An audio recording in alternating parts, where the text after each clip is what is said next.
Okey, bagi siapa-siapa yang pernah mengaji ataupun belajar di pondok ataupun di mahmat tahfiz, mungkin dah biasa dengan beberapa istilah yang kita akan sebut pada hari ini.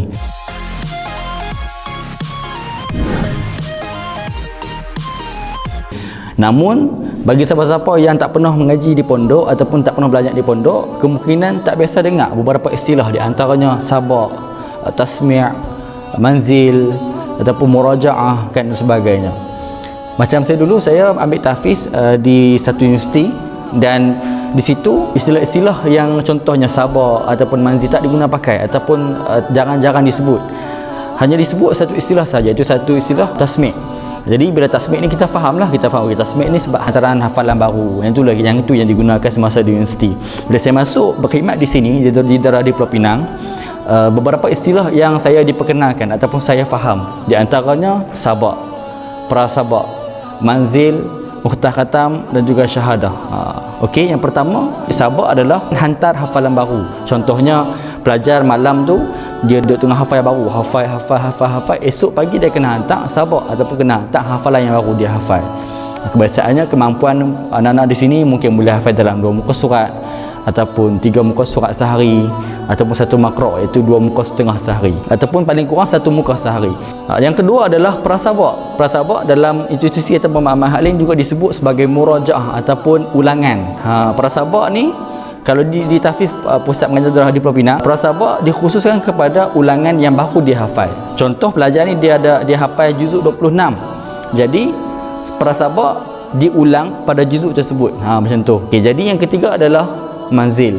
Manzil ni adalah ulangan juga, cuma manzil ni adalah ulangan juzuk yang dah lama dia hafal. Contoh dia hafal juzuk 1, 2, 3, 4, 5. Contoh. Okey, sekarang ni dia tengah hafal juzuk 5. Jadi juzuk 1, 2, 3, 4 ni disebut sebagai manzil.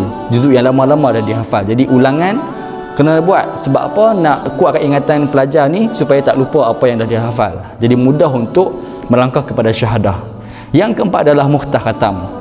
Muhtah khatam ni di sini ada 2 kategori. Yang pertama, muhtah khatam satu juzuk yang dah dihafal. Contoh pelajar ni dia dah hafal juzuk 26 dan hari ni dia dah lengkapkan hafalan juzuk 26.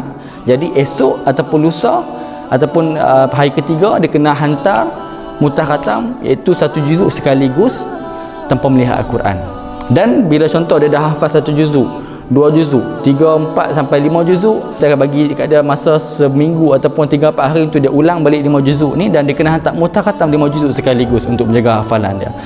Kira kesimpulannya, untuk hafaz Quran kita tak hanya menghafaz saja, sebab hafal ni mudah. Hafalan baru adalah satu benda yang mudah untuk dihafal bagi anak tahfiz.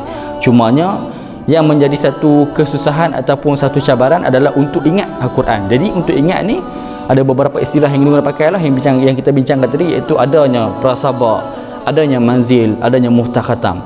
Dan kemuncak kepada hafalan tu adalah syahadah. Syahadah ni pelajar tu sendiri diberi masa contoh sehari ataupun 2 hari untuk menghabiskan 30 juzuk Al-Quran dengan minimum kesalahan-kesalahan yang ditetapkan oleh pihak tahfiz sendiri. Jadi tuan-tuan perempuan, tak rugilah siapa-siapa yang hafal Quran. Sebab apa? Hafal Quran ni banyak keberkatan dia. Bahkan harian kita ni dengan Quran. Kan pelajar kat sini pun kalau kira memang setiap hari, kalau pagi tu dengan Quran, malam dengan Quran, siang dengan Quran. Bahkan itulah kehidupan yang kita dambakan, insya-Allah.